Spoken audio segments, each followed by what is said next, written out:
What's up, gangsters? I'm going to try a new thing called 10 Minutes of Random, because sometimes I just have a few things I want to say and they're not really worth doing a whole video segment about, and let's face it, 10 minutes is more than enough of my stupid face. So, here's my first installment.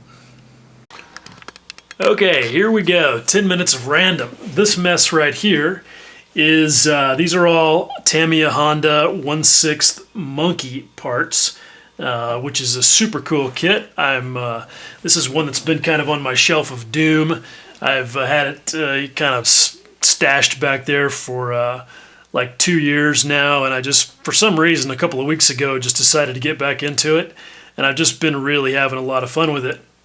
One of my goals with this kit is to replace all of the visible fasteners. So I've been doing lots and lots of drilling. You can see here on these engine cases, like all of those bolts around the perimeter there have been drilled out. And that's been a lot of fun and a lot of work. I have been using my Proxxon Miss 1, which I love. This is a great little drill, and I've actually just did a video review of it earlier this week. But this is a fantastic tool. The other thing that I've been doing on this is I made a bunch of welds. I wanted to add a little bit more detail to the frame, and so I created weld beads along the places where those would appear. And I made those using Abe's Epoxy Sculpt, which is a 2-part epoxy sculpting putty. It works pretty good. It can be smoothed down with water once you've got it in place, so you can shape it pretty well. And what I did to create the scallops there, which are a little bit unrealistic for this. I mean, it ends up looking a little bit more like an aluminum frame than a steel frame because of the way those welds are. But, you know, kind of trying to tell a story. So take a little bit of artistic license there. But I just use a piece of brass tubing that's sliced off at an angle to emboss those scallops. I like the way that they came out. I'm also doing the exhaust pipe, where I'm adding pipe spring clips and some welds there. These welds I did using Mr. Surfacer 500, which I put on with a brush and then allow it to skin over and then emboss the scallops. And I don't know, I felt like it worked pretty well. It's easier to apply than the 2-part epoxy putty, but I'm not sure I like the end result quite as well. It doesn't take the embossing quite as nicely as the other stuff does. So anyway, I had to drill a lot of holes in this. Again, using that Miss 1 drill. You can see these are little 16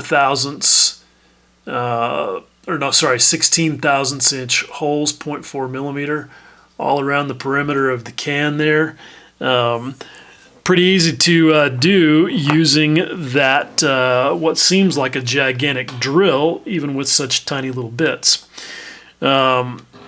Some other things I'm working on, you can see I've got some parts over here sitting in bleach. These are parts that are getting chrome stripped off of them. And the reason that those are still sitting in there 4 hours later now after I put them in, is because this is a good example of how some chrome, I mean, not all kit chrome is created equal.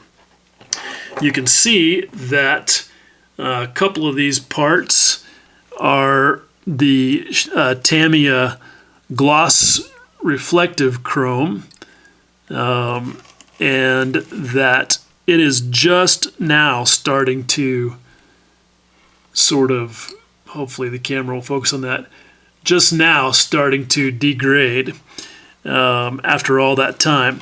Whereas like this piece had the satin chrome on it, and it took like less than 5 minutes for it to lose all of that in the bleach. So, you know, I know people like to go, you know, as soon as you start talking about stripping chrome on any forum, everybody starts weighing in with all their suggestions of what to use. Oh, use oven cleaner. Oh, use bleach. Use drain cleaner. Well, look, anything that's got sodium hydroxide in it is going to do a pretty decent job. Sodium hypochlorite, which is what bleach is the active ingredient that's working here. It works pretty well, but you can see not equally for everything. Drain cleaner would probably work faster on some of these parts because I think it's a bit stronger. You could also use something like muriatic acid or a weak solution of hydrochloric acid, which you can get at both of which you can get at the hardware store. What does not work? Somebody suggested in Scale Modeler's critique group yesterday that Coca-Cola works, and that didn't surprise me too much because if you've ever seen the boxes of concentrated soda pop flavoring for Coke or Dr. Pepper or whatever, it's covered with high corrosivity warning labels on it, and I guess it's pretty acidic. So I thought that Dr. Pepper or Coke would work. I tried it this morning. Yeah, total fail. Did not work. I had two containers. I had one sitting right next to the other, one with Coke, one with in the bleach, and in the same period of time for like 2 hours, nothing at all happened with the Dr. Pepper one. You can see there's a picture of it right there. Yep, total fail. Did not work.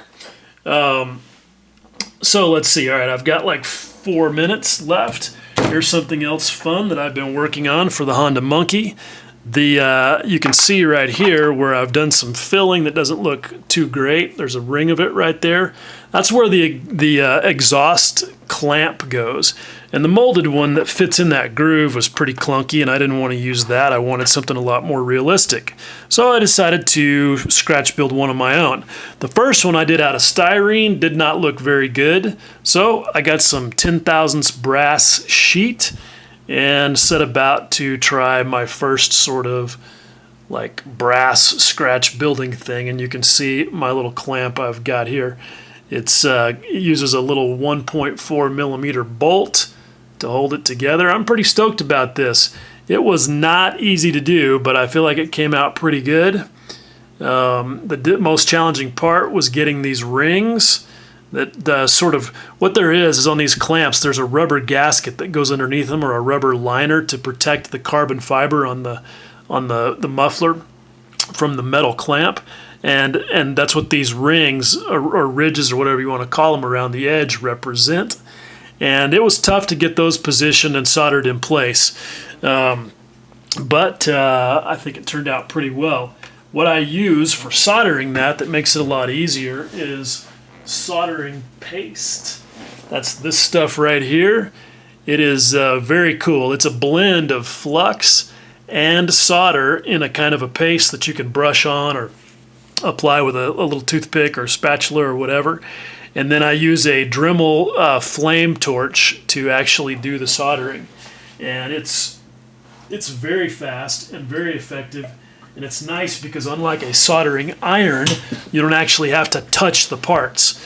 And you know, that's nice because you a lot of times once you get everything positioned, if you have to touch it with your soldering iron, then you're screwed because stuff moves.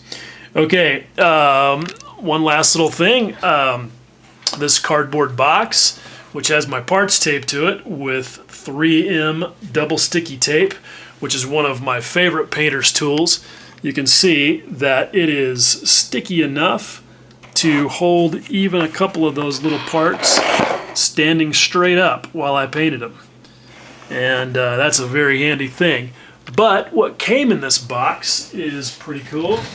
Matt McDougall picked up a copy of this book and showed me a couple of pictures from it, and I immediately had to have it. And this right here, got it off of Amazon. This is pretty neat. Just a compendium of crashed and damaged U.S. Army Air Force aircraft from World War II. And, you know, big, nice pictures with good text, captions, and everything. So really looking forward to checking out that book. That'll be fun. Ah. All right, I think that's about it. I've been kind of watching my clock out of the corner of my eye. Yep, sure enough, that's 10 minutes. Bye.